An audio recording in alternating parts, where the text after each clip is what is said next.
దేవుడికి స్తోత్రం. దేవుని మహాకృపను బట్టి ఈ సాయంత్రం సమయం ప్రభు సాన్నిధ్యం చేరి దేవుని మహింపరచుకునే భాగ్యాన్ని బట్టి దేవునికి వందనాలు చెల్లిస్తూ ఉన్నాను. వచ్చినటువంటి మీ అందరికీ సెయింట్ జాన్స్ లూథరన్ చర్చ్ సువిశేషపురం తరపున స్వాగతం తెలియజేస్తూ ఉన్నాను. చిన్న ప్రార్థన చేసుకుందాం. సర్వశక్తి మిక్కిలి కనికరంగల మా ప్రభు, మా ప్రియపల్ల గొప్ప తండ్రి, దేవాని పరిశుద్ధ నామమునకు స్తోత్రములు. నీ మహాకృపను బట్టి ఇంతగా కాపాడి అనుగ్రహించిన ప్రతికూలమైన మేలుల కొరకే నీకు వందనాలు. మా ప్రభు, నీవు గొప్ప దేవుడవు.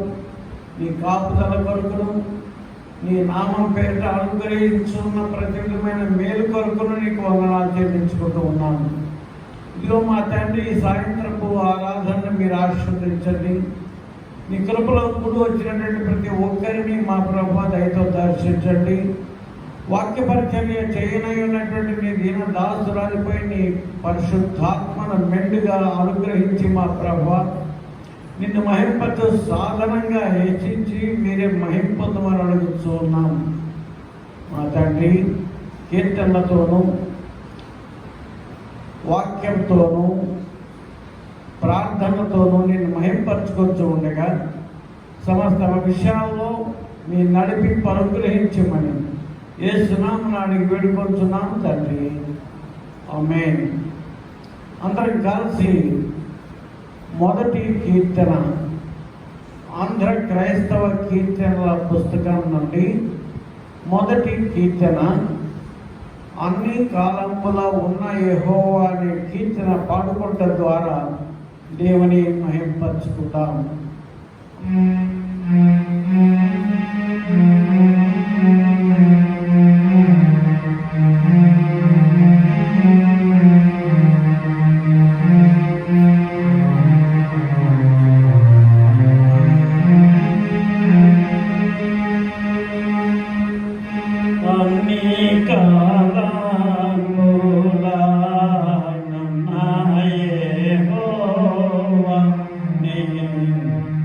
Nada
సాయంకాల ఆరాధన క్రమం అనుసరితము. 30వ పూట తండ్రి యొక్కయు కుమారుని యొక్కయు పరిశుద్ధాత్మ యొక్కయు నామమున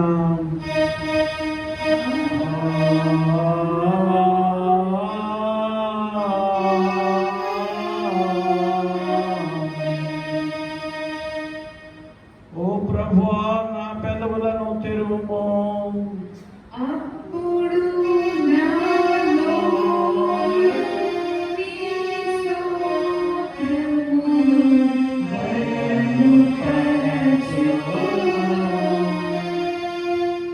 ఓ దేవా, నన్ను విడిపించుటకు త్వరగా రమ్ము.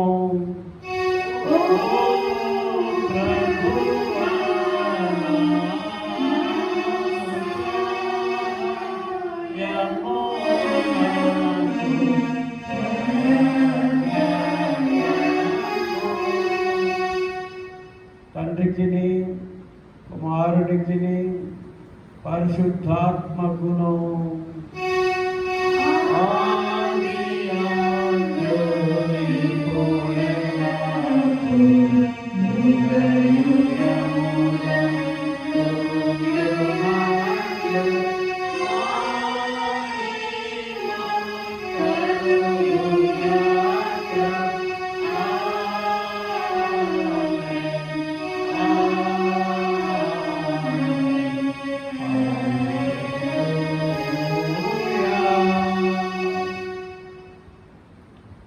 కీర్తనల గ్రంథం నుండి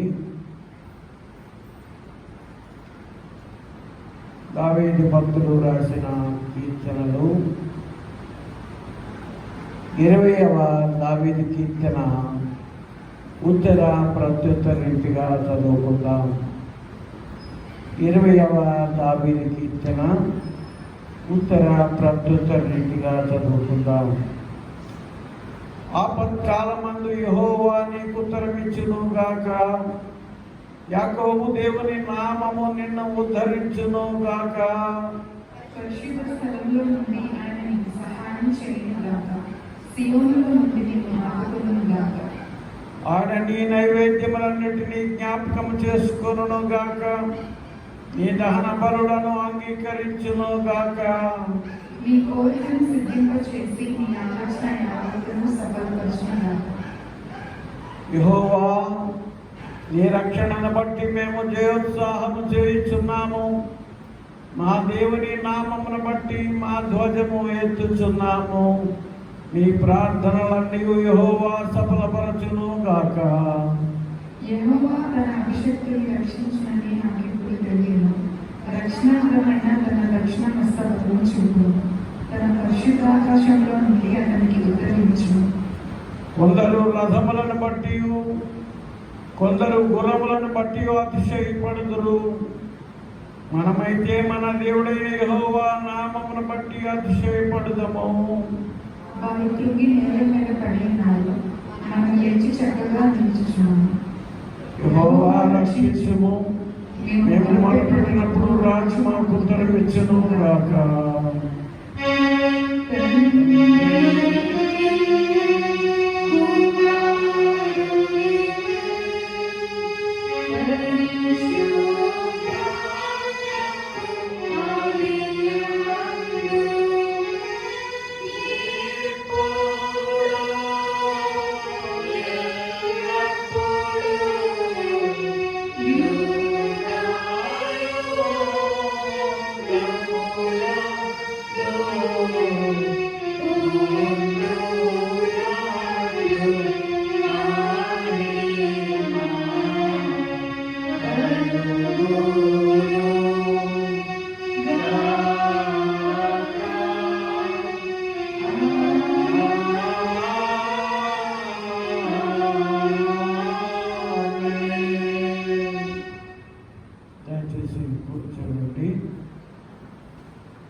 నేటి ధ్యానం కొరకై ఏర్పాటు చేయబడిన వాక్య భాగము ప్రవక్త అయిన ఆమోసు గ్రంథము 9వ అధ్యాయము 11-12 వచనాలు కుమారి స్వరూప గోల్డ్ గారు వచ్చి దయచేసి చదవాల్సిందిగా కోరుతూ ఉన్నాను.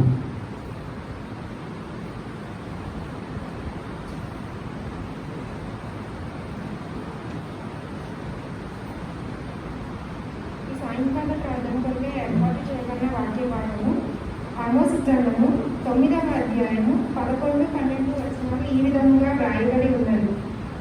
పడిపోయిన దావీదు గుడారమును ఆ దినమున నేను లేవనెత్తి దాని గోడను బాగు చేసి దాని పోయిన చోట్లను బాగు చేసి ఎదోము శేషమును నా నామకు ధరించిన అన్యజనులందరినీ నా జనులు స్వతంత్రించుకున్నట్లు పూర్వరీతకు రీతిగా దానిని మరలా కట్టుదును.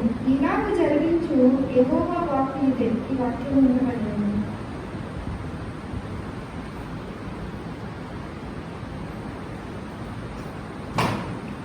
థ్యాంక్ యూ స్వరూప గోల్డ్ గారు.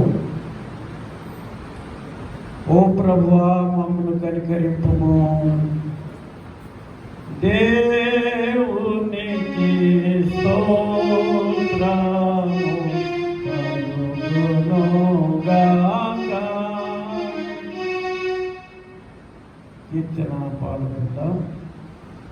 ఆంధ్ర క్రైస్తవ కీర్తనల నుండి 171వ కీర్తన. యేసు నన్ను ప్రేమించినావు, పాపినైనా నన్ను ప్రేమించినావు అనే కీర్తన పాడుకుంటాను.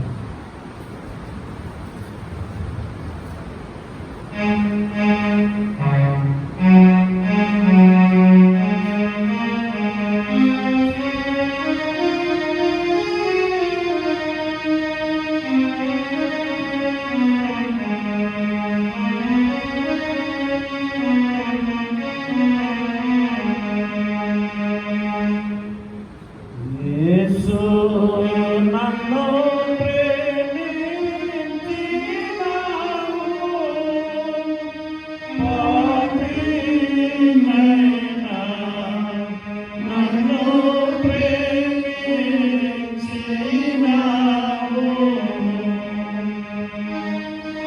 నన్ను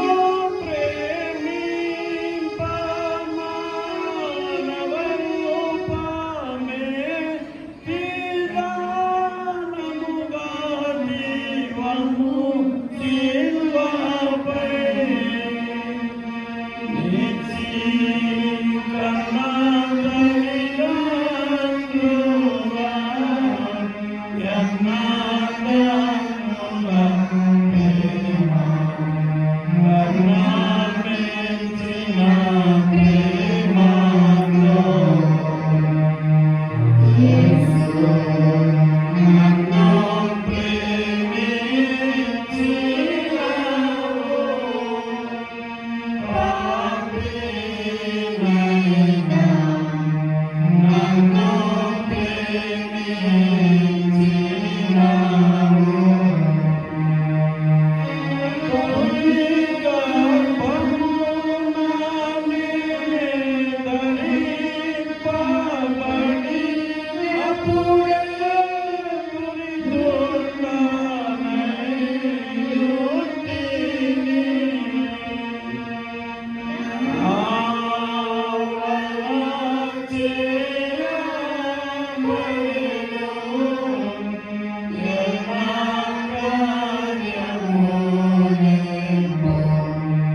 మన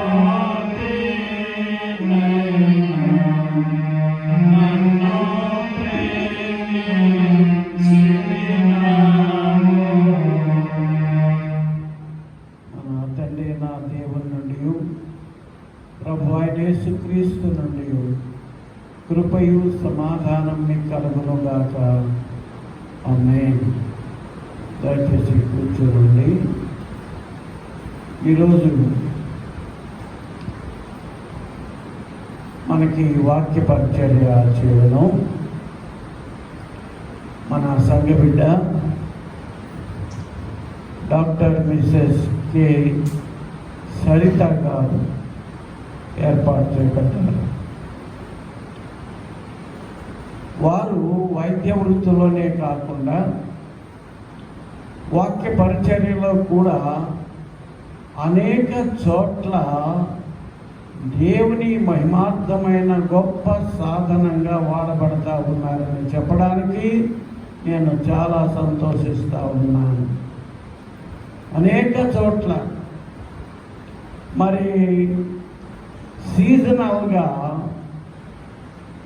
క్రిస్మస్, ఈస్టర్ ఇటువంటి పండుగల్లో అయితే ఇక వారు మనకి దొరకడం కూడా కష్టమయ్యేటువంటి పరిస్థితి.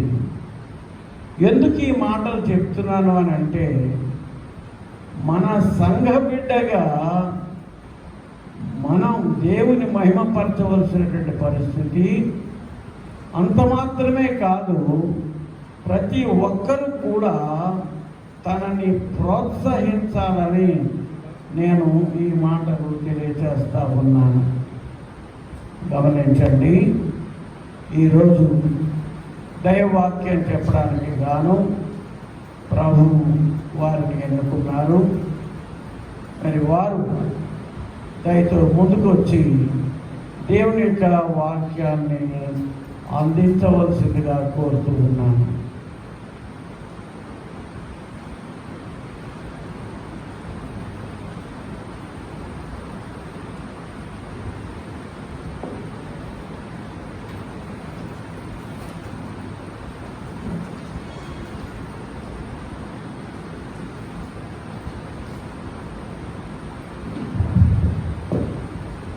అందరికీ వందనాలండి. ప్రభువు నాకు ఇచ్చిన ఈ ఆధిక్యతను బట్టి, ఈరోజు నన్ను మీ ముందు నిలవబెట్టిన విధానం బట్టి దేవాదేవునికి వేలాది స్తుతులు స్తోత్రం చేయించుకుంటున్నాను. మార్చ్ 21వ తారీఖున ఇదే స్థలం నుంచి లెంట్ ధ్యానంలో వాక్యం ముగించిన పిదప వెళ్ళిన నేను ఈరోజు మరలా ఇన్ని నెలల తర్వాత మరలా మీ ముందు ఉంచిన అవకాశం, ఈ భాగ్యం ప్రభువు ఇచ్చిన దాన్ని బట్టి మరి ఒకసారి దేవునికి స్తుతులు అండి. వాక్యంలోకి వెళ్దాము. ఈరోజు మన ధ్యానాంశం ఆమోసు 9:11-12. పడిపోయిన దావీదు గుడారమును ఆ దినమున నేను లేవనెత్తి దాని గోడను బాగు చేసేదాన్ని. పడిపోయిన దావీదు గుడారం, అది దాని గురించి ఈరోజు నేను ధ్యానిద్దామనుకున్నానండి. ప్రభువు చిత్తం బట్టి పడిపోయిన వాటిని, విరిగిన వాటిని, నలిగిన వాటిని, పగిలిన వాటిని ప్రభువు ఎంత అద్భుతంగా వాడతాడండి. రెస్టరేషన్, పునరుద్ధరణ, అదండి ఈరోజు నా ధ్యానాంశం. రెస్టరేషన్. పడిపోవచ్చు, పగిలిపోవచ్చు, ఓడిపోవచ్చు, లూజ్ అవ్వచ్చు, ఓటమి పొందొచ్చు, నలిగిపోవచ్చు, కానీ మనకు పునరుద్ధరణ చేసే ప్రభువు ఉన్నాడండి. మనకు స్విట్జర్లాండ్లో ఒక షాప్ ఉందండి. అత్యంత ఖరీదైన షాప్, అత్యంత ఖరీదైన వస్తువులు అందులో దొరుకుతాయండి. ఎంతో డెలికేట్వి, ఎంతో ఫ్రెజైల్వి, ఎంతో అందంగా ఉన్నవి, బ్యూటిఫుల్గా ఉన్నవి అక్కడ ఆ షాప్లో దొరుకుతాయంటండి. స్విట్జర్లాండ్లో ఒక షాప్లో. దాని గురించి ఆలోచించినప్పుడు తెలిసింది ఏంటంటే, అక్కడ అమ్ముతున్న వస్తువులన్నీ డ్యామేజ్డ్ గుడ్స్, అంటే నలిగిపోయిన వస్తువులు, లేకపోతే ఇదివరకు వాడిన వస్తువులు, ఇదివరకు పగిలిపోయిన వస్తువులు, అవన్నీ కూడా ఆ షాప్లో వాళ్ళు కలెక్ట్ చేసి, అత్యంత గొప్ప పని వాళ్ళు ఉన్నారంటండి, స్కిల్ఫుల్ పీపుల్ ఉన్నారంట. కాబట్టి వాళ్ళు దాన్ని అత్యంత తెచ్చి షాప్లో అమ్ముతారండి. డ్యామేజ్డ్ గూడ్స్కి అంత ధర పలకడానికి కారణం అక్కడ ఉన్న స్కిల్, నైపుణ్యత గల పనివారు. మన ప్రభువు కూడా అంతేనండి. పాడైపోయిన, నలిగిపోయిన వాటిని ఎంత అద్భుతంగా తీర్చిదిద్దాలా నిలబెడతాడంటే, ఇది వరకు గత చరిత్ర, పాస్ట్ హిస్టరీ చూసుకుంటే మనం ఆశ్చర్యపోతాం. కాబట్టి ఈరోజు మన ధ్యానాంశం విరిగిన వాటిని, పగిలిన వాటిని, పడిపోయిన వాటిని ఎలా రెస్టోర్ చేస్తాడు మన ప్రభు, ఎలా పునరుద్ధరణిస్తాడు అన్న దాని గురించి మనం మాట్లాడుతున్నామండి. God uses broken things. ప్రభువు విరిగిపోయిన వస్తువులను వాడుకున్నాడు, కానీ మహిమార్థమే. ఎన్నోసార్లు మనం పరిశుద్ధ గ్రంథంలో చూసుకున్నామండి, ఎలాగ బ్రోకెన్ థింగ్స్ని, ఎలా విరిగిపోయిన వస్తువుని, ఎలాగ వాడలేని వస్తువుని, ఎలాగ ఎందుకు మనం పనికిరామనుకుంటాం అలాంటి వస్తువుల్ని తన మహిమార్థమే గొప్పగా ఎలా వాడుకున్నాడు. మొదటిగా చూసుకుంటే ఒక కుండను ఆయన తన మహిమార్థమే వాడుకున్నాడు. ఎక్కడండి? గిదియోని విషయంలో మనం చూసుకుంటే ఎంతో పరాక్రమశాలి న్యాయాధిపతి కదండి. జడ్జెస్, న్యాయాధిపతులు 7లో చూసుకుంటాం ఈ గిదియోని గురించి. దాక్కున్నాడు గిదియోను 6:11 గానుగ చోటున దాక్కుని గోధుమను దుళ్ళగొట్టుకుంటున్నాడు. దోత అతనికి కనపడి పరాక్రమం గల బలాఢ్యుడా అన్నాడు. అతనేమో భయపడి దాక్కుని దుళ్ళగొట్టుకుంటున్నాడు తన గోధుమల్ని. ఎందుకంటే గిద్యోను వాళ్ళకి భయపడి, వాళ్ళు వచ్చారంటే తీసుకుని వెళ్ళిపోతారు ఈ గోధుమలు అందుకని. అతనిని నిలబెట్టడానికి ఒక న్యాయాధిపతిగా ప్రభువు వాడుకున్నది ఏంటి? ఒక కుండను వాడుకున్నాడు. ఆ కుండలు పగలగొట్టబడితే గిద్యోను వాళ్ళు భయపడిపోయి, ఇక్కడ ఏదో జరిగిపోయింది, మనకు మీదకి ఎంతో పెద్ద దండు వచ్చేసింది అని ఆ శబ్దం బట్టి విని వాళ్ళే పొడుచుకొని ఆ యుద్ధం గిద్యోను వాళ్ళు గెలుస్తారు, మిద్యాను వాళ్ళు ఓడిపోతారు. కాబట్టి ప్రభువు వాడుకున్నది ఒక మామూలు కుండ, ఒక కత్తో, ఒక డాలో, ఒక స్పియరో, ఏవో కాదు, ఒక పెద్ద పెద్ద వస్తువులు కాదు. ప్రభు వాడుకుంది ఒక కుండతో ఒక యుద్ధం గెలుస్తారని ఎవరినో ఊహిస్తారండి. ప్రభువు ప్రణాళికల ఆధారంగా ఉంది. ఇంకా చూసుకుంటే మనం ఇంకా ఏం వాడుకున్నాడంటే తన మహిమార్థమై ఒక పిగిలిపోయిన వలను వాడుకున్నాడు. Breaking nets of Peter. పేతురువి విరిగిపోయిన వలను వాడుకున్నాడు. లూకా 5:6లో చూసుకుంటే నెట్ బ్రేకింగ్ మిరకిల్ చూశారు అక్కడ వాళ్ళు. ఒక వల పిగిలిపోతూ ఉండడంతో ఒక అద్భుతం జరగడం చూశారు అక్కడ ఉన్న వాళ్ళందరూ. లూక్ 5:6 చూసుకుంటే ఎందుకు అంత అద్భుతం ఆ రోజు అక్కడ జరిగింది, ఎందుకు అంత అద్భుతం చూడగలిగారు అంటే అక్కడ కొన్ని జరిగాయి, అందుకనే అక్కడ అంత అద్భుతం జరిగింది. అద్భుతం చూడాలన్నా, అద్భుతం అనుభవించాలన్నా కొన్ని జరగాలి. అక్కడ పేదల విషయంలో కొన్ని జరిగాయి, అక్కడ ఉన్న జనసమూహం విషయంలో కొన్ని జరిగాయి. జనసమూహం అంట దేవుని వాక్యం వినడానికి ఒకరి మీద ఒకరు పడిపోతున్నారంట. ఆ సమయంలో ప్రభువారు ఏం చేశారు, అక్కడ ఉన్న స్టేజ్ ఏం లేదు, అక్కడ సముద్రమే ఉంది. అక్కడ ఉన్న బోట్స్లో రెండు పడవలు ఉంటే ఒక పడవను సెలెక్ట్ చేసుకున్నాడు. ఆ పడవ పేతురు ఎక్కాడు. కొంచెం తొయ్యయ్యా, అప్పుడు నాకు ఒడ్డుకి దూరంగా నుంచుంటాను, అందరు కనపడతారు, అందరితో మాట్లాడతాను అన్నట్టు మాట్లాడాడు అక్కడ ప్రభువారు ఆ రోజు. కాబట్టి పేతురుకు ఆ రోజు జరిగిన అనుభవం ఏంటంటే ప్రభువు ఒక దైవికాన్ని చూశాడు. అతను ఒక ఫిషర్మ్యాన్, అతను ఒక చేపలు పట్టేవాడు. ప్రభువు ఒక వడ్రంగి చెప్పిన మాట చేపలు పట్టేవాడు విన్నాడు. మాట్లాడకుండా అక్కడ అందుకే అద్భుతం జరిగింది. ప్రభువు మాట విన్నాడు, అక్కడ ఉన్న జనసమూహం కూడా విన్నారు, ఆశతో వచ్చారు, అందుకని వాళ్ళు అక్కడ అద్భుతం చూశారు. ప్రభువు మాట విన్నాడు, ప్రభువు చెప్పినట్టు చేశాడు, అందుకని ఆ అద్భుతాన్ని తను అనుభవించాడు పేరు. కాబట్టి అక్కడ ప్రభువు వాడుకుంది ఒక వల. ఇందాక ఒక కొండ, ఇప్పుడు ఒక వల. ఆ వల పగిలిపోయింది, పేతురు హృదయం పగిలింది. అయ్యా ఇప్పుడు వరకు వెళ్ళాము, ఇప్పుడు వరకు రాత్రంతా చేశాము, కానీ నువ్వు చెప్తున్నావు కాబట్టి. అప్పుడు ఇంకా ప్రభు ఎవరో తెలియదు, సేవియర్ అని తెలియదు అతనికి. తన రక్షణ వరకు వచ్చిన ప్రభు అని తెలియదు, బట్ స్టిల్ నమ్మాడు, వాక్యం విన్నాడు, హియరింగ్, ప్రభు మాట విన్నాడు, ఓబే చేశాడు. కొంచెం దూరం తొయ్యయ్యా పేతురు అంటే తోశాడు. తర్వాత అయిపోయాక లోతుకు నడిపించయ్యా, బోట్ రెండు లోతుకు నడిపించాడు. ఇప్పుడే వచ్చామయ్యా, అలసిపోయాము, ఏదో బోట్లు కడుక్కుంటాం అనలేదు. అప్పుడు అలాంటి దృక్పథం మనలో ఉంటే ఒక వస్తువుతో అద్భుతం చేసి మనకు రక్షణ ఇస్తాడు, తద్వారా ఆయన మెరుగుపరచబడతాడు. ఇంకా ఏం జరిగింది అక్కడ? పేతురు షేరింగ్, ఇంకా అది అందరికీ షేర్ చేశాడు, అందరికీ సంఘాల ద్వారా తెలియచెప్పాడు. 2 పడవల మీద ఇంకా జనాలు వచ్చారు, వాళ్ళందరూ కూడా మారు.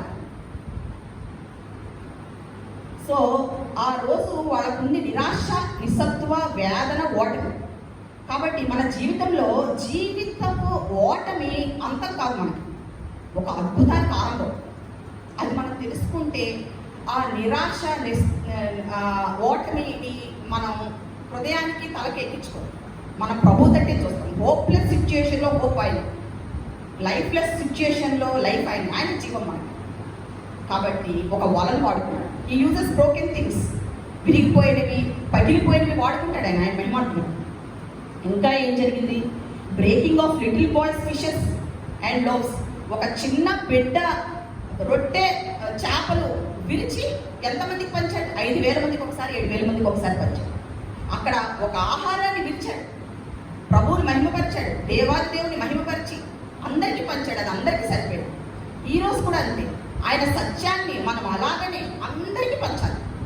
పంచితే ఆయన ఆ రోజు ఇచ్చింది భౌతికమైన ఆహారం. అక్కడ ఆ సమయంలో మన ప్రభు సత్యాన్ని అందరికీ అలా విరిచి చెబితే అందేది అందరికీ ఆత్మీయ ఆహారం. కాబట్టి ఆ రోజు అక్కడ ప్రభువు వాడుకుంది ఏంటంటే ఒక చిన్న రొట్టె ముక్కను విరిచి అంతమందికి పంచి వాళ్ళప్పుడు వెంటనే ఆయన రాజును చెందమని వెంటపడ్డారు. అంటే తెలుసుకున్నారు ఆయన రాజాది రాజా. 4వది ఇంకేంటి ప్రభు వాడుకుంటాడు బ్రోకెన్ థింగ్స్? మార్కు 14:3 అత్తరు జటామాంసి అత్తరు బుడ్డి విరగొట్టి ఒక స్త్రీ విరగొట్టింది. అది విరగొట్టడం ద్వారా పగిలితే పరిమళం. ఆల్రెడీ అత్తరు బుడ్డి విరగొట్టడానికి ముందే ఆమె తన హృదయం విరగొట్టేసుకుంది. ప్రభు పాదాల చెంత దొరకను సమస్తము ఆయన పాదాల చెంత. తెలుసుకుందాం, ఆయన పాదాల చెంతకు వచ్చింది. అత్యంత విలువ. ఎంత విలువ అంటే ఇప్పుడు కాస్ట్తో చూస్తే 30 ml 30 ml $60,000 అంట. అంటే ఇంటూ 100 వేసుకోండి, ఎంత ఉంటుంది? 30 ml. చిన్న కాఫ్ సిరప్లు పిల్లలకి పట్టించడానికి ఇంత కొంటాం 30 ml. ఒక చిన్న ఆలబెస్టర్ బాక్స్, ఒక చిన్న అత్తరు గుడ్డితో ఆయన మహిమపరచబడ్డాడు. అక్కడ ఉన్న వాళ్ళందరూ ఎందుకు ఇలా వేస్ట్ చేశారంటే అక్కడ దేవుడు అన్న ఒక మాట, నా భూస్థాపన నిమిత్తమై ఆమె రెడీ చేసింది. ఒక అత్తరు గుడ్డి ఆ రోజు దేనికి ఉపయోగపడిందండి? ఆయన భూస్థాపిత నిమిత్తమే ఉపయోగపడిందంట. తద్వారా అక్కడ పరిమళం ఇప్పటికి ఇంకా పరిశుద్ధ గ్రంథంలో ఆ పరిమళం మనం అందరం పిలుస్తున్నాం. ఎన్ని సంవత్సరాలు అయిందండి ఇప్పటికి ఇంకా దాని గురించి మాట్లాడుకుంటున్నాం. అంటే పరిమళం వెదజల్లడం కాదా? God uses broken things.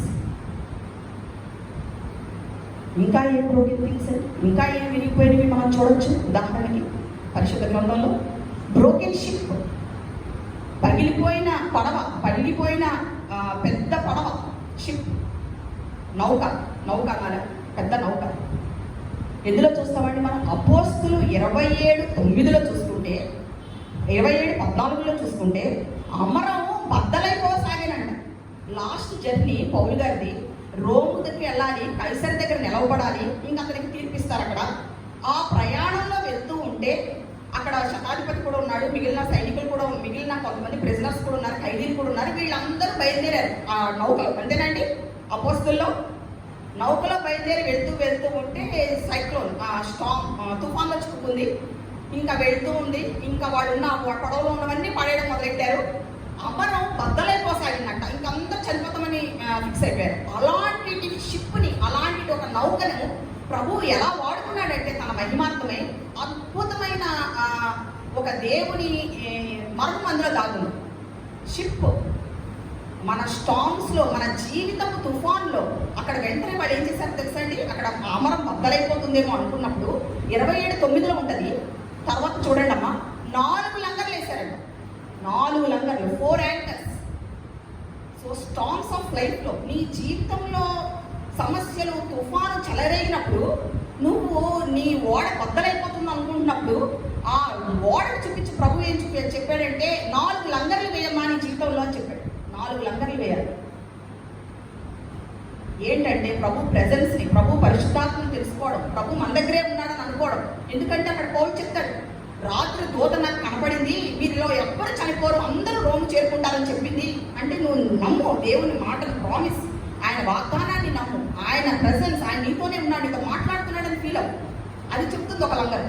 ఇంకా ఏం చెప్తుంది లాగా, అలాంటి పరిస్థితుల్లో, అలాంటి సర్కమ్స్టెన్సెస్లో ఒక ద్వీపం ఉందండి. ఆ ద్వీపంలోకి ఎవ్వరు వెళ్ళరు. ఫర్ ఎగ్జాంపుల్ మన యూత్ పిల్లలు ఏం చేస్తారంటే క్రిస్మస్ టైంకి బాక్సింగ్ డే తర్వాత రోజు అందరు గిఫ్ట్లు పట్టుకుని వెళ్ళి ఒక ద్వీపంలో, ఒక ఐలాండ్లో ఇచ్చేసి వస్తారు. ఎందుకు? దానికి కారణం ప్రతిరోజు వెళ్ళరు, క్రిస్మస్ అయిపోయాక వెళ్తారు అక్కడ అందరు ఇవ్వడానికి. అంటే ఆ ద్వీపానికి రోజు ఎవరు వెళ్ళరు, రోజు వెళ్ళే స్థలము, ప్రదేశం కాదు. అలానే అక్కడ ఒక ద్వీపం ఉంది. ఆ ద్వీపం పేరు మెలితే, మాల్టా. ఆ మెలితే ద్వీపానికి ఎవరన్నా వాక్యం చెప్పడానికి వెళ్తారండి? ఇన్ని రోజులు ప్రయాణం చేసి నౌకలో వెళ్ళి వెళ్తారా? వెళ్ళరు. ఆ నౌకలో వాళ్ళకి వాక్యం ఎలా అందుతుంది? ఆ ద్వీపంలో వాళ్ళకి వాక్యం ఎలా అందుతుంది? ఈ నౌక అవ్వబోతుంటే, తుఫాన్ వస్తే, వాళ్ళు అక్కడ ఆగితే అప్పుడు అందుతుంది. సో ఆ నౌక ఈరోజు బ్రోకెన్ థింగ్, పగిలిపోతున్న నౌక దేవుడు వాక్యం, సువార్త ప్రకటించడానికి వాడబడలేదండి. దేవుడు మహిమపరచబడడానికి వాడలేదా?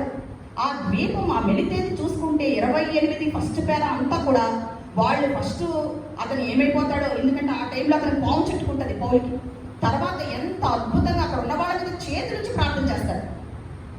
వాళ్ళందరూ మారిపోయారు. ఎంతో సత్కార్యంతో కావలసినవన్నీ ఇచ్చి పంపుతారంట పౌలికి ఆ నౌకలు. కాబట్టి ఈరోజు ఆ బద్దలైన నౌకను ఆయన తన సువార్తకి పరిచయకి వాడుకోలేదు. ఎవరన్నా అనుకుని ఉంటారా ఇదిగో ఈ నౌకతో సువార్తకి తెలియని ప్రదేశానికి వెళ్తుంది వాక్యం అని ఆ రోజు అనుకుని ఉంటారు ఎవరైనా? లేదు. కాబట్టి ప్రభు ప్రణాళిక ఎలా ఉంటుందంటే, బ్రోకెన్ థింగ్స్, పగిలిపోతున్నా, విరిగిపోతున్నా, నలిగిపోతున్న వాటిని ఆయన తన మహిమార్థమే, తన సువార్త ప్రకటనకి వాడుకుంటాడు. So God uses broken things. ఇంకా ఏం చేస్తాడంటే ప్రభు, గాడ్ యూజెస్ బ్రోకెన్ కోవెనెంట్, పగిలిపోయిన లేకపోతే బద్దలైన నిబంధనని కూడా ఆయన వాడుకుంటాడు. ఏంటి బద్దలైన నిబంధన? ఏంటి నిబంధన?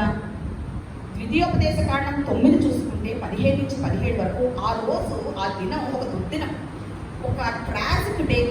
ప్రభువు ఇంత అద్భుతం చేసి, ఇన్ని తెగుళ్ళ నుంచి ఎర్ర సముద్రం దాటించి విడంతిస్తే, మోషే కనపడకపోయేసరికి వీళ్ళు ఏం చేశారండి? ఐడెంటిటీ, విగ్రహంతో చేయడం మొదలెట్టారు. కాబట్టి వచ్చి అతను ఏం చేశాడు? వెంటనే అక్కడ ఉన్నవన్నీ పగలగొట్టేశాడు, మందస పలకలు పగలగొట్టేశాడు. సో ప్రభు వారు ఆ పగిలిన నిబంధనతో ఇక నుంచి పలకలు కాదు, ఈ రాతి పలకలు కాదు, మీ హృదయం పలకలు వాడుకుంటాను. ఇర్మియా చూసుకుంటేనండి, ఇర్మియా 31 చూసుకుంటే, పితరులతో చేసిన నిబంధన వంటిది కాదు, నేను వారి పెనిమిటిని అని చెప్తున్నాడు. ఒక భర్త తన భార్యతో ఎలా ఉంటాడు అలా ఉంటానండి ఇశ్రాయేలీయులతో నేను అంటున్నాడు ప్రభు వారు. పితరులతో చేసిన రాతి పలకల నిబంధన వంటిది కాదు నేను మీతో చేయబోయేది. ఇంకా రాతి పలకల నిబంధన ఆ రోజు బద్దలైపోతే మరలా పలకల మీద చేపించాడు కదండి. ఇంకా అలాంటిది కాదు, ఇది మీ హృదయాలు, ఇంకా పగలడం అది ఏముండదు, మీ హృదయాల మీద నా నిబంధన రాస్తున్నాను. కాబట్టి ఆ పగిలిన నిబంధనను కూడా వాడుకొని ప్రభువు ఇశ్రాయేలీయులకి కానానుకి నడిపించడానికి, ఇప్పుడు మనల్ని అయితే పరదేశికి, హెవెన్కి చేర్చడానికి నిత్యం ఆ నిబంధన ఒక స్తంభంగా ఉందండి. కాబట్టి ప్రభువు వారు లెటర్స్ అని మనం అందరం, ఇప్పుడు పౌలు వారు ఉత్తరాలు రాసేవాడు కదా, పత్రికలు రాసేవాడు కదా, మనం కూడా పత్రికలు ప్రభు వారికి. కాకపోతే మనము మన మాట ద్వారా, మన నడవడిక ద్వారా పత్రికను ఇతరులకు చూపించాలి. ఇతరులు బైబిల్ చదవరండి, మనల్ని చదువుతారు. మనమంటే పత్రికలు చదువుతున్నాం, పరిశుద్ధ గ్రంథం తీసి క్విజ్ పెట్టుకుంటున్నాం, బైబిల్ చదువుతున్నాం, పత్రికలు 1 by 1 రాసినవి చదువుతున్నాం. ఇతరులు, అన్యులు పత్రికలు చదవరు, మనల్ని చదువుతారు. కాబట్టి అది ప్రభువు రాసింది సిరాతో కాదు, పరిశుద్ధాత్మ మన మీద. కాబట్టి ఆ లెటర్స్ లాగా మనం ఉండగలం. ఇంకా ప్రభువు ఏం వాడుతున్నాడంటే బ్రోకెన్వి, ప్రభువు ఇంకా విరిగిపోయినవి ఏం వాడుతున్నాడంటే, గాడ్ యూజెస్ బ్రోకెన్ బ్రాంచెస్, విరిగిపోయిన కొమ్మలను కూడా వాడుతున్నాడు తన మహిమార్థం. ఇర్మియా 11:16 చూసుకుంటే, యూదాను యెరూషలేము అంట ప్రభు డిక్లేర్ చేస్తున్నాడు. అది చక్కని ఫలముల గల పచ్చని ఒలీవల చెట్టు అని యెహోవా దానికి పేరు పెట్టాడు. యూదాకు యెరూషలేముకి అంత గొప్ప పేరు పెట్టాడట. పెడితే వాళ్ళు ఏం చేశారు? ప్రభుని రిజెక్ట్ చేశారు, ప్రభుని యాక్సెప్ట్ చేయరు. అప్పుడు ప్రభు ఏం చెప్తున్నాడు? 16వ వచనంలో, ఇర్మియా 11:16, మంట పెట్టగా కొమ్మలు విరిగిపోచున్నాయి. ఆయన ఉగ్రత మంటతో కొమ్మలు విరిగిపోచున్నాయి. కానీ పునరుద్ధరణ, రెస్టరేషన్ ఏంటి రెస్టరేషన్ అంటే? యెషయా 6:13 ఉంది.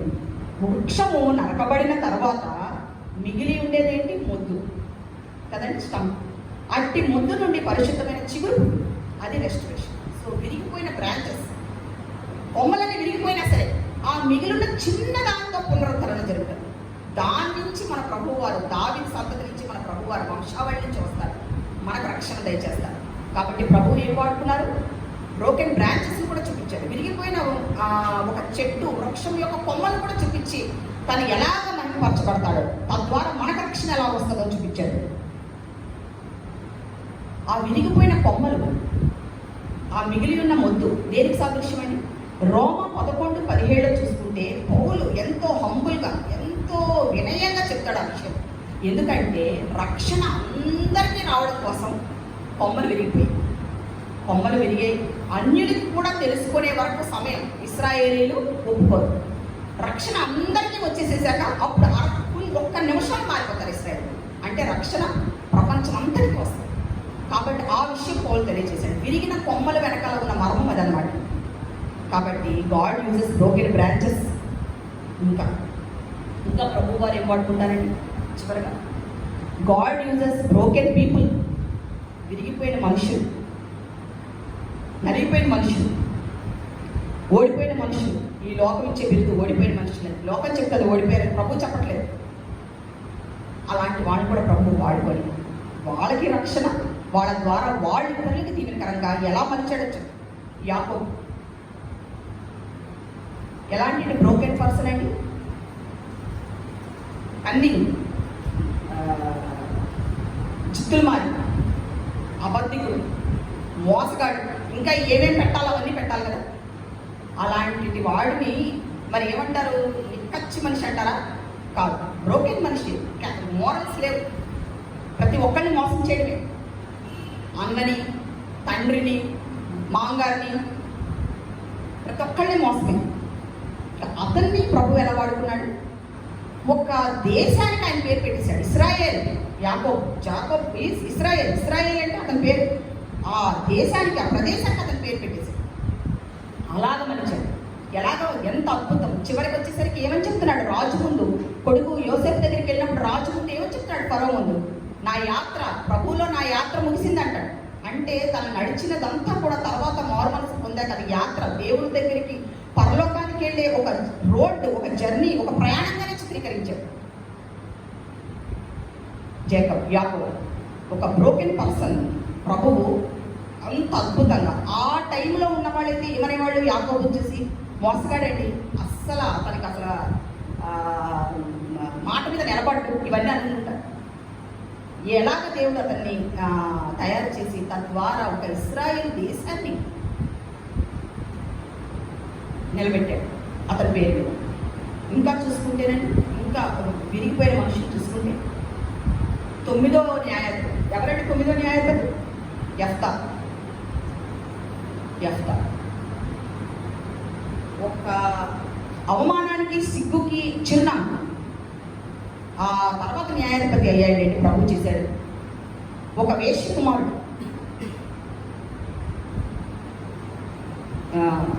నిజంగా పుట్టిన తన అన్నలు, భార్యకు పుట్టిన అన్నలు వచ్చి దాన్ని ఇంట్లోంచి తరిమేస్తారు. నువ్వు వేశ్య కుమారుడివి, నీకు అసలు మా దాంట్లో కానీ, ఆస్తిలో కానీ, దేంట్లో కానీ నీకు లేదు. సో వీధిలో నిలబడతాడు. ఎక్కడికి వెళ్ళాలో తెలియదు. అసలు ఒక ఓటమికి ఒక చిరునామా. ప్రతి చోట అవమానం, సిగ్గు, ఓటమి. అలాంటి వాడికి ప్రభు ఏమిచ్చాడు? స్ట్రెంగ్త్, పరాక్రమం ఇచ్చాడు. ఇక్కడ జనాలే, ఆ ఊర్లో వాళ్ళే వెళ్ళి అతను బతిమాలుతారు. రండి, మిమ్మల్ని మేము న్యాయాధిపతిగా చేస్తాం, నువ్వు మా పక్షాన పోరాడు. ఒక అక్కర్లేని సోదరుడు, ఒక ఆపలేని యోధుడు, ఓటమి ఎరుగని వాడు చేశాడు. ఒక న్యాయాధిపతి, 9వ న్యాయాధిపతిగా అతన్ని నిలబెట్టాడు యెఫ్తా. ఆ పేరుకి అర్థం హీ విల్ ఓపెన్, అతని ద్వారం తెలుస్తాడంట, పేర్లోనే ఉంది.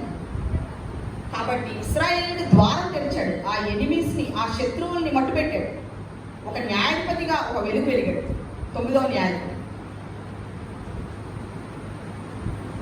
ఇంకా విరిగిపోవడానికి చిహ్నం, విరిగిపోయిన మనుషుల్ని ఎలా వాడుకున్నాడు ప్రభు అన్నదానికి. యోబు ఇంకా అంతకంటే ఏమన్నా మనిషి ఎవరిని విరిగిపోతాడండి? విరగడం, నలగడం, ఓడిపోవడం, అలాంటి మాటలు చెప్పాలంటే దానికి ఉదాహరణ యోబు కంటే మించింది ఎవరు ఉన్నారా? సమస్తం కోల్పోయాడు. సమస్తము, బిడ్డల్ని, పిల్లల్ని, కొడుకుల్ని, కుమార్తెల్ని, ఆస్తిని, ఆరోగ్యాన్ని, సమస్తం, స్నేహితుల్ని కోల్పోయాడు కదా. స్నేహితులు అతని మీద నిందలు మోపారంటే ఇంకా వాళ్ళ స్నేహితులు కాదు కదా, స్నేహితులు శత్రువులు అయిపోయారు. అంత కోల్పోయారు. ఆ కోల్పోవడంలో ప్రభు ఏం చేశాడు? యోబుకి తన మహిమ ఎలాంటిదో చూపించాడు ప్రభు. తద్వారా అక్కడ ఉన్న వాళ్ళందరికీ చూపించాడు యోబు ఎలాంటి వాడు, తను నమ్ముకున్న యోబు ఎలాంటి వాడు.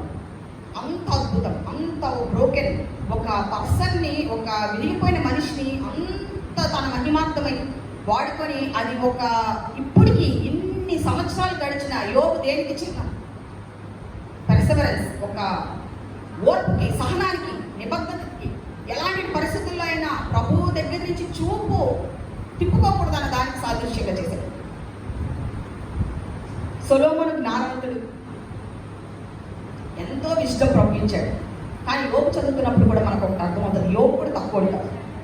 ఇప్పుడు బ్రిడ్జిల గురించి, ఇప్పుడు సబ్వేల గురించి, అంటే కొండలు తొలిచి కింద నుంచి దారులు ఏర్పడతాయి వాటి గురించి, సముద్ర గర్భంలో ఉన్న రోడ్ల గురించి, ఇంకా ఏంటివి ఇప్పుడు టెక్నాలజీ అంటామా, వాటన్నిటి గురించి యోబు అప్పుడే రాశాడు. ఎలాగంటే దేవుడు మర్మం, దేవుడు ఇచ్చిన జ్ఞానం కాకపోతే. యోబు మీరు అందరూ చదివారు, మీరు క్విజ్లో కూడా పార్టిసిపేట్ చేశారు. మనం అప్పుడు చెప్పుకున్నాం, రత్నాలు, మాణిక్యాలు, డైమండ్స్, రూబీలు, ఇంకా కెంపు, వైడూర్యాలు, పర్ల్స్, ముత్యాలు, ప్రతిదీ ఎక్కడ దొరుకుతుందో సహా రాశాడు. ఎక్కడెక్కడ ఉంటాయి మన మినరల్స్, అవన్నీ ప్రతి ఒక్క ఖనిజం ఎక్కడ దొరుకుతుందో కూడా రాశాడు. అసలు ఆ జ్ఞానం మనం చూస్తే యోబుకి అంత జ్ఞానం దేవుడు ఇచ్చాడు. ఆ సఫరింగ్ రాశాడు, అవన్నీ రాశాడు. కాబట్టి గాడ్ యూజెస్ బ్రోకెన్ పీపుల్. ఇందాక మనం చెప్పుకున్నట్టు ఇంకా ఎవరినంటే బ్రోకెన్ పీపుల్ వాడుకుంటాడు. విరిగిపోయిన వాళ్ళు, నలిగిపోయిన వాళ్ళు, ఓడిపోయిన వాళ్ళు. ఎత్తుకుని వెళ్ళిపోయారు ఒక అమ్మాయిని, ఇస్రాయేల్ వచ్చి యుద్ధం చేసి సిరియా వాళ్ళు ఎత్తుకుని వెళ్ళిపోయారు. తల్లిదండ్రుల దగ్గర నుంచి చిన్న పిల్ల. ఇంకొకళ్ళు అయితే అసలు ఎంత కసితో, కోపంతో, పగతో రగిలిపోవాలి. నామానికి చేరింది ఆ చిన్నది. సిరియాకి గొప్ప కమాండర్, మిలిటరీ ఆఫీసర్, రాజు తర్వాత ఆ ఇంట పని మనిషిగా తీసుకుని వెళ్ళారు. ఇస్రాయేల్కి వచ్చి దండెత్తి అన్ని తీసుకుని వెళ్ళిపోతే ఆ పిల్లలు కూడా తీసుకుని వెళ్ళిపోయారు తల్లిదండ్రుల దగ్గర నుంచి. ఇంకొకళ్ళు అయితే ఎంత కోపం పెట్టుకోవాలి. బ్రోకెన్ గర్ల్, అమ్మాయి, విరిగిపోయిన పిల్ల, ఓడిపోయిన పిల్ల, నలిగిపోయిన పిల్ల.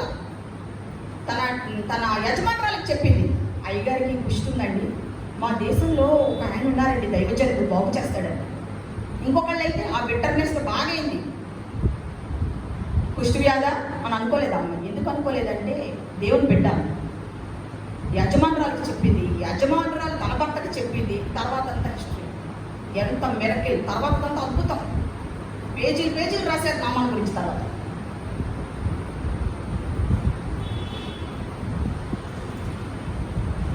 ఒక నామాన్ని ఎన్నుకున్నాడు, ఒక చిన్నదాన్ని ఎన్నుకున్నాడు నామాన్ని విషయం.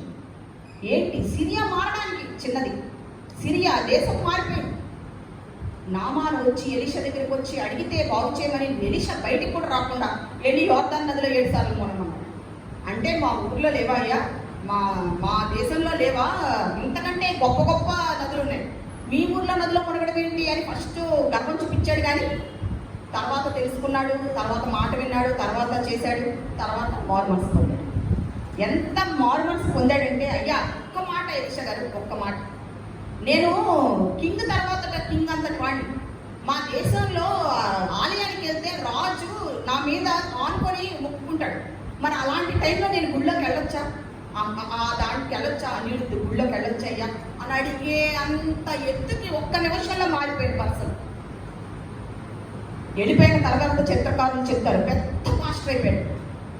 అతని కుటుంబీకులు మారిపోయారు, అతని సోల్జర్స్, అతని సైనికులు, అతని కమాండెంట్ కదా అతను, అక్కడ వాళ్ళందరూ మారిపోయారు. దేవుడు వాక్యం ప్రకటించాడని చెప్తారు చారిత్రకారు. సిరియా దేశం మార్పుకి ఒక బ్రోకెన్ గర్ల్ కాదు.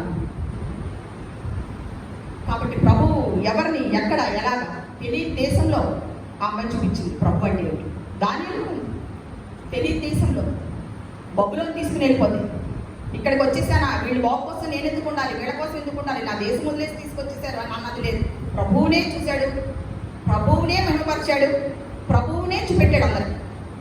గొప్పవాడయ్యా అని దేవుడు అని చెప్పారు. ప్రతి రాజు దానియుడు రాజుల దగ్గర నిలవబెట్టాడు దేవుడు ఆయన. సో ప్రభు వారు ఎవరిని ఏ వస్తువుని వాడుకుంటాడు, ఏ మనిషిని వాడుకుంటాడు, ఏ పరిస్థితులను వాడుకుంటాడు, ఏ సాదృశ్యాలు వాడుకుంటాడు. మనం దాన్ని చిన్నగా తీసుకుంటాం, లేదు దేన్ని వాడుకుంటాడో తెలియదు. మన కొరకు అందరి మార్పు కొరకు. కాబట్టి ఈరోజు ప్రభు గారు మనం చదువుకున్నట్టు ఆమోస్లో 9, 11, 12 పడిపోయిన దావీదు గుడారంలో లేవనెత్తుతాడు. పడిపోయింది ఇంకా దానికి ఇంకా అసలు ఇంకా బాగయ్యే ఛాన్స్ లేదు, దాన్ని పునరుద్ధరిస్తాడు. ఆ వాగ్దానం ప్రభు వారిస్తున్నారు. కాబట్టి ఈరోజు మనం శుక్రవారం ఈ ప్రార్థనకు వచ్చిన మనం ఆ వాగ్దానంతో తిరిగి వెళ్దామంటున్నాం. గృహాన్ని పడిపోయిన జీవితాలు, పడిపోయిన బతుకులు, ఏ పరిస్థితుల్లో, ఆరోగ్యమా, ఆర్థికమా, ఏ పరిస్థితుల్లో పడిపోయామనుకుంటున్నాం, రిలేషన్స్ లేదు, పునరుద్ధరించే దేవుడు మనకున్నాడు గొప్పది. కాబట్టి ఈరోజు ఆ వాగ్దానంతో మనం వెళ్ళి ప్రభు వాక్యం ధ్యానించాలని కోరుకుంటూ నాకు ఈ అవకాశం ఇచ్చిన దేవాదేవికి, సంఘ పాస్టర్ గారికి, సంఘానికి వందనాలు.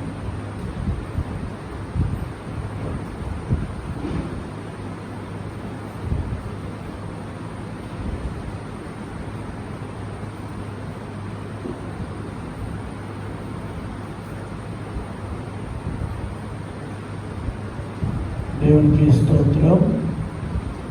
నిజంగా ప్రభువారు తన పరిశుద్ధాత్మను అనుగ్రహించి దీనివల్లైనటువంటి డాక్టర్ మిసెస్ కె సరిత గారిని వాడుకున్నాడు.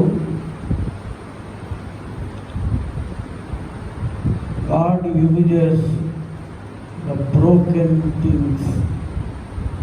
Broken things are very much important in his hands. ఇంత చక్కని narration, so many illustrations from the Bible. మా గాడ్ బ్లెస్ యు తల్లి. దేవుడు నిన్ను ఇంకా అధికంగా ఆయన మహిమార్థమై వాడాలని, ప్రభువు నిన్ను ఆశీర్వదించాలని కోరుకుంటా ఉన్నాను. ప్రభుత్వ దేవుడు ప్రార్థన చేసుకుందాం. సర్వశక్తియు మిక్కిలి కనికరంగల మా ప్రభువా, మా ప్రియ పరలోకపు తండ్రి, దేవాన్ని పరిశుద్ధ నామమునకు స్తోత్రము స్తోత్రము స్తోత్రము నాయన. ఈ మహాకృపను బట్టి మా తండ్రి ఇదిగో ఈ సమయంలో ప్రత్యేక రీతిని నీ కృపలో అనుగ్రహింపబడినటువంటి ప్రశాంతమైన వాతావరణంలో నీ పాద సన్నిధి చేరి మా ప్రభువా నిన్ను స్తుతించుకునే భాగ్యం దయచేశారు. నీకు వందనాలు. కూడి వచ్చిన ప్రతి ఒక్కరిని మా ప్రభుని ఆత్మతో నింపారని మేము నమ్ముతూ ఉన్నాము. మహిమ పొందండి నాయన, మీరే మహిమ పొందండి ప్రభు. ప్రతి ఒక్కరిని ఆశీర్వదించండి నాయన. సంఘాన్ని నీ పాద సన్నిధిలో పెట్టుచూ ఉన్నాం మా తండ్రి. సంఘ పరిచర్యలో సాగిపోతూ ఉన్నటువంటి దీన సేవకులు, దైవజనులు, రెవరెండ్ పి వినోద్ ప్రేమ్ కుమార్ అయ్య గారిని మా ప్రభు ఆరోగ్యంతో నింపండి. వారి కుటుంబాన్ని దీవించండి ప్రభు. బిడ్డల్ని అభివృద్ధిలోకి తీసుకొని రండి మా తండ్రి. ఇదిగో సంఘ ట్రెజరర్ గారిని, కమిటీ వారిని నీ కృపలో మా తండ్రి నిన్ను మహిమపరచను. అనేక రీతుల మా ప్రభువా నీ చేతిలో గొప్ప మహిమ గల సాధనాలుగా వాడుకొనమని అడుగుతూ ఉన్నాం. ఈ దినమున మా తండ్రి అద్భుత రీతిని మీరు మాతో మాట్లాడారు. నీకు వందనాలు. నీ ప్రియుడును ఆత్మతో నింపి మా ప్రభువా మా హృదయాలు తాకారు. నీకు వందనాలు చెల్లించుకుంటా ఉన్నాం మా తండ్రి. నిరంతరం నీ అందు ఆనందించు భాగ్యం దయచే నాయన. మా సమస్తమైనటువంటి పాపములను క్షమించి మా తండ్రి, మా బలహీనతలను తీసి నిలిపివేసి మా ప్రభువా, ఇదిగో నీ నామం పేరిట మా తండ్రి ఎక్కడ ఉన్నప్పటికీ నిన్ను మహిమపరచను నీ కృప దయచేయమని అడుగుతూ ఉన్నాను. ఇది నా శ్రోమతో నింపండి నాయన. రాలేకపోయినటువంటి ప్రతి ఒక్కరిని బట్టి నీ పాద సన్నిధిలో విజ్ఞాపన చేస్తూ ఉన్నాం. మా తండ్రి వీడియోలో మా తండ్రి వీక్షించేటువంటి ప్రతి వారిని నీ కృపలో ఆశీర్వదించండి ప్రభా. నీకే మహిమ నాయన. మేమేమయ్యాము అది కేవలం నీ కృప మా తండ్రి. మా యోగ్యత కాదు, మా డబ్బము కాదు, కేవలం నీ యొక్క ఉచితమైన కృపను బట్టి మాత్రమే మేము ఈ మనుగడ కలిగి ఉన్నామని నీకు స్తుతులు చెల్లించుకుంటూ ఈ మా మనవులు నీ ప్రియకుమారుడును మా ప్రభు యేసుక్రీస్తు ప్రభువారి యొక్క పుణ్యనామమున అడిగి వేడుకొంచున్నాము తండ్రి. ఆమేన్. పరలోకమందున్న మా తండ్రి, ఈ నామం పరిశుద్ధపరచబడుగాక, ఈ రాజ్యం వచ్చుగాక, ఈ చిత్తం పరలోకమందు నెరవేర్చినట్లు భూమి మీద నెరవేరుగాక. దినాహారం నేడు మాకు దయచేయము. మన ప్రార్థన చేసిన వారిని మేము క్షమించలాగిన మా ప్రార్థనలు క్షమించము. శోధనలోనికి తేకదుసుడు తప్పించము. రాజ్యము, శక్తియు, మహిమయు నిరంతరము నీవేనవి. ఆమేన్. మన తండ్రి నా దేవుని ప్రేమ, ప్రభు అయిన యేసుక్రీస్తు వారి యొక్క కృప, పరిశుద్ధాత్మ దేవుని యొక్క అన్యోన్య సహవాసము సదాకాలము మనందరికీ తోడై ఉండును కాక. ఆమేన్.